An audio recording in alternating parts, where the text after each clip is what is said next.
Long ago, in the heart of the dense, emerald forest of Damba Village, there lived a young hunter named Kamau. Born under the full moon, Kamau was said to have been blessed by the gods of the wild. His skill with the spear was unmatched, and his traps always caught the cleverest animals. The villagers revered him, but whispers of envy grew among his peers. One evening, the village elder, Baba Okoro, summoned Kamau. "The forest speaks," he said. "The great lion of the east has become a terror, killing our livestock and scaring our children.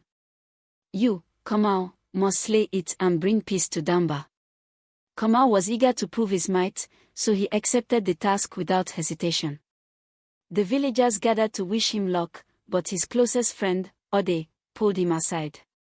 "Beware, my brother," Ode warned. "The great lion is no ordinary beast. The stories say it was once a man, cursed for his greed. Promise me you'll tread carefully." Kamau laughed, confident in his abilities. "Fear not, Ode. I am no stranger to the forest." With that, he disappeared into the shadows of the trees, spear in hand. The forest was eerily quiet, save for the rustling of leaves in the wind.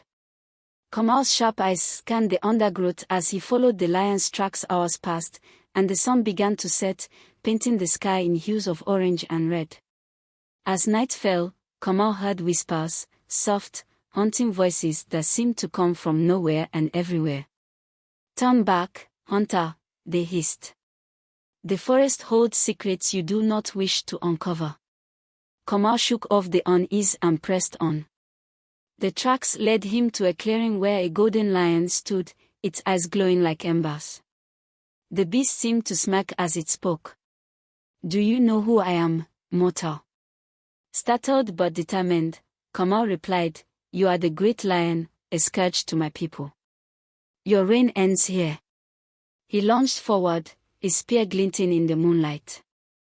The lion evaded with unnatural speed and roared, shaking the earth. "Foolish boy. You cannot kill what you do not understand."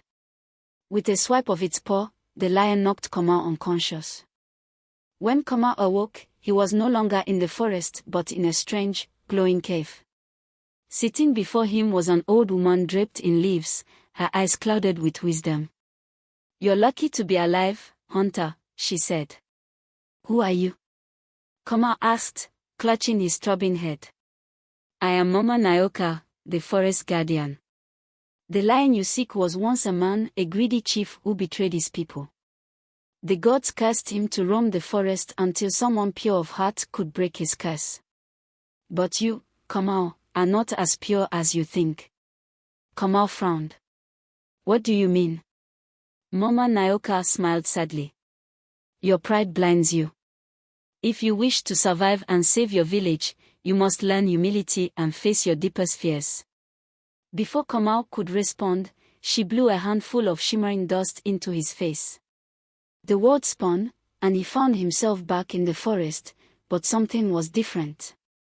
The trees loomed larger, their branches clawing at the sky, and the whispers were louder.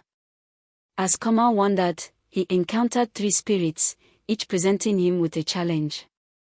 The first spirit, a young girl with silver hair, asked, "Would you sacrifice your skill to save another?"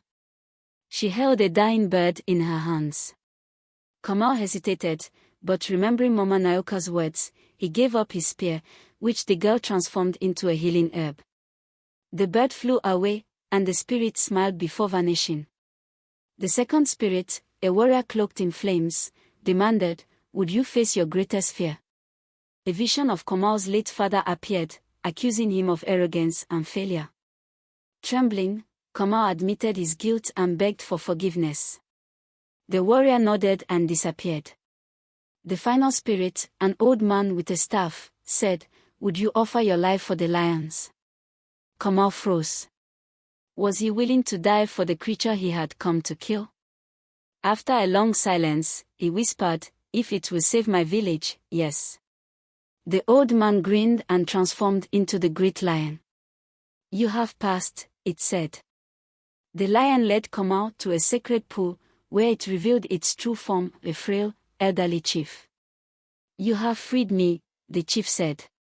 But the gods demand balance. My curse now passes to you. Before Kamau could protest, the chief vanished, and Kamau felt his body change. His skin grew coarse, his nails sharpened, and his voice turned into a roar. He had become the new great lion. Realizing his fate, Kamau returned to the village one last time. He warned them to stay away from the forest and passed on his hunting knowledge to Ode before disappearing into the trees. Years passed, and the tale of Kamau, the hunter who became the guardian of Damba's forest, spread far and wide.